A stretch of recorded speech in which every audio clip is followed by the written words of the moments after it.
En octobre dernier, le plan de Donald Trump pour mettre fin à la guerre divise temporairement la bande de Gaza en deux. Une ligne jaune est tracée. D'un côté, cette zone en vert sous le contrôle du Hamas, mouvement terroriste. De l'autre, l'armée israélienne contrôle cette partie du territoire et s'engage à reculer progressivement. Au moment du cessez-le-feu, Tsahal installe ses blocs de béton pour matérialiser la ligne jaune. Mais selon notre analyse satellite, certains auraient été positionnés au-delà du tracé officiel pour étendre la zone sous contrôle israélien. Est-ce une stratégie de grignotage menée par Israël? Quelques jours après le cessez-le-feu, regardez cette route. 5 mois plus tard, plusieurs blocs ont fait leur apparition à 360 mètres au-delà du tracé officiel.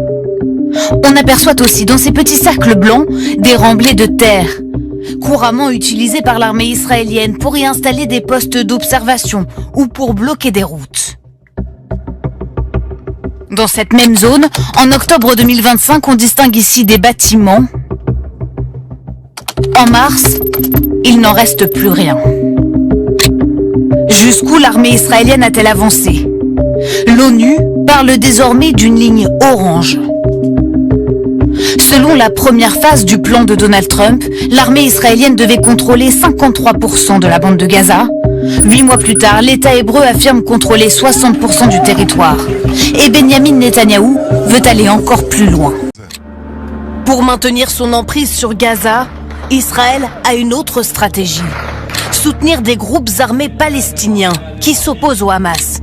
Nous repérons ces milices sur les réseaux sociaux. Ces hommes s'entraînent ici dans des lieux connus de la population, sans crainte d'être attaqués par le Hamas, car les quartiers généraux de toutes ces milices se trouvent dans la zone contrôlée par l'armée israélienne, ici en jaune. Elle ne pourrait pas opérer dans ce secteur sans l'aval d'Israël. Et le commandant alors? Benyamin Netanyahou veut aller encore plus loin.